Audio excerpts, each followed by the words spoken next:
गर्मियों में blood sugar level बढ़ जाता है तो क्या कारण हो सकता है? वो हो सकता है हीट स्ट्रेस। देखिए गर्मियों में हीट तो है ही, और उसके कारण हमें डिस्कम्फर्ट भी होता है, और कई बार स्किन पे रैशेस भी हो जाते हैं, अनईजी भी फील हो रहता है।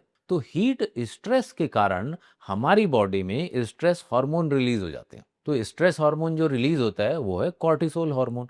तो जब कॉर्टिसोल हार्मोन रिलीज होता है तो वो हमारी बॉडी में हंगर क्रिएट करता है। कॉर्टिसोल हार्मोन हंगर क्रिएट करता है, और जब हंगर क्रिएट होता है तो हमें शुगर वाली चीज खाने का मन करता है। उसको खा के हमें अच्छा लगता है, क्योंकि वो हमारे बॉडी के दूसरे हार्मोन्स को स्पाइक करता है, ब्रेन में जाके असर करता है। तो अगर हमारी बॉडी में स्ट्रेस बढ़ेगा तो हमारा मीठा खाने का ज्यादा मन करता है। तो हमें इस हीट स्ट्रेस से दूर रखने के लिए अपने आप को डायरेक्ट हीट के एक्सपोजर से दूर रखना चाहिए। और जब भी अगर हमें ऐसा लगे कि कुछ मीठे की क्रेविंग हो रही है तो उस समय हमने अपने आप को कंट्रोल करके कुछ ऐसे लो ईजीएल वाली चीज़ें हमें यूज़ करनी चाहिए, क्योंकि जो लो ईजीएल वाली जो चीज़ें हैं ये ब्लड शुगर लेवल नहीं बढ़ाती। तो लो ईजीएल वाली चीज़ें क्या हो सकती? एक तो आप ना ये डायबेक्सी की वेबसाइट पे आप जाओगे तो ईजीएल चार्ट होता है।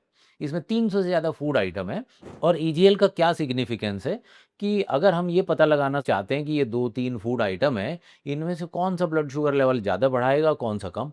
तो उसका सिंपल तरीका, जिसका ईजीएल वैल्यू ज़्यादा है, मतलब ये ज़्यादा ब्लड शुगर बढ़ाएगा। जिसका ईजीएल वैल्यू कम है, तो कम ब्लड शुगर लेवल बढ़ाएगा। तो जैसे कि अगर आपको ऐसा कुछ खाने का मन कर रहा है, तो प्रोटीन रिच चीज़ें वो ज़्यादा अच्छी रहती हैं। वो अगर स्ट्रेस में कुछ खाने का मन कर रहा है, तो उनको आप प्रेफ़र करें।